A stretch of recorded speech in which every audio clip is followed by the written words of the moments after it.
ప్రభా ఈరోజు నేను సన్నిధికి రావడానికి కృపనిచ్చావయ్యా, వందనాలు యేసయ్యా. ఈరోజు వారమంతా నా పనులు చేసుకున్నాను, ఈరోజు నీ సన్నిధిలో నేను స్తుతించడానికి ఇచ్చే కృప, వందన. ఇలా దేవుని ఎప్పుడైతే స్తుతిస్తుంటామో దేవుని యొక్క దూతలకి మనం బలం ఇచ్చేవారుగా ఉంటాం, వారికి మనం ఎక్కువ పై చేయిగా ఉండేవారు ఉంటాం. దురాత్మలకు శక్తి బలం తగ్గిపోయి దేవుని దూతలు మనల్ని కాపాడుతూ ఉంటారు.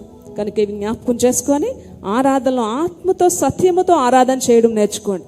మరి చెప్తారా? ఎంతమంది చెప్తారు? ప్రభా వారమంతా కాచి కాపాడు, మేము ఈరోజు బ్రతికి ఉన్నామంటే నీ ఉచితమైన కృపయ్యా, ఏం జరిగినా ఏం జరగపోయినా నీకే మహిమ రావాలి ప్రభా. ప్రభా అంధకార శక్తులు మా మీద చేస్తున్న దాడిల నుంచి మమ్మల్ని విడిపించయ్యా అని కూడా ప్రార్థన చేసుకోవాలి. మేము వస్తున్నప్పుడు వెళ్తున్నప్పుడు నాయన మీ కాపుదల కంచి ఉంచు తండ్రి, మీ కాపుదల ఉంచయ్యా, మీరు మాకు తోడై ఉండయ్యా. మా పాల కోసం రక్తం కాచి సమాధి చేయబడి మృత్యుంజయుడిగా లేచినేసయ్యా నాయన, నీ కాపుదల మాకు కావాలి తండ్రి. నాయన మేము ఎక్కడికి వెళ్ళినా నీ కాపుదల కావాలి ప్రభా. నాయన నీ సన్నిధికి మొదటి స్థానం ఇచ్చే బిడ్డలుగా చేయి. నీ వాక్యం అంటే నాయన జుంటె తేనె దారుల కన్నా మధురమైన నీ వాక్యాన్ని నాయన నిత్యము మేము దాని పట్ల ఆశ కలిగి ఉండే విశ్వాసమైన ప్రజలుగా మమ్మల్ని చెయ్యి. అడగాలి, మీరు అడగాలి.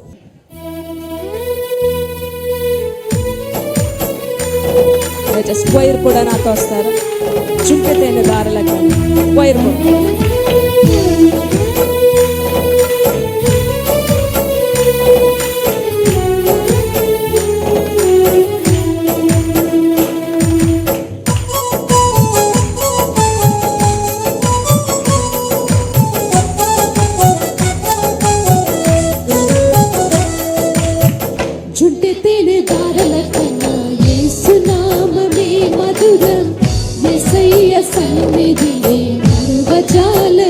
ప్రతి ఒక్కరు పాడాలి.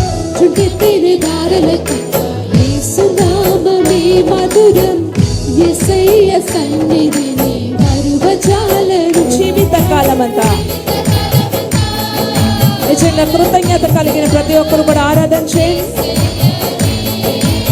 ఆరాధించిరా జీవితకాలమంతా ఆనందించిరా యేసయ్యని ఆరాధించిరా. చుంటె తేనె దారుల కన్నా యేసు నామమే మధురం, యేసయ్య సన్నిధిని మరువజాలను. చుంటె తేనె దారుల కన్నా యేసయ్య సన్నిధిని మరువజాలను. యేసయ్య నామం బహు పూజనీయము, నాపై దృష్టి ఉంచి సంతుష్టిగా నన్ను నిలుపున యేసయ్య. నన్ను ఎంతగా దీవించావు, జీవ జలము ఊటల దగ్గరికి నన్ను నడిపించావయ్యా.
పాడాలి, ఆరాధన బ్రదర్స్. అక్కడ చైర్స్ లో ఉన్నవారు కృతజ్ఞతతో ఆరాధన చేయి. ఎంత కాపాడుతున్నాడు దేవుడు మనల్ని. మధురం యేసయ్య సన్నిధిని మరువజాలను. యేసయ్య నామము బలమైన దుర్గము, నా తోడై నిలిచి నన్ను క్షేమముగా దాచిన గొప్ప దుర్గము యేసయ్య నామము. నన్నెంతో కరుణించి పవిత్ర లేఖనాలతో ఉత్తేజింపచేశాను.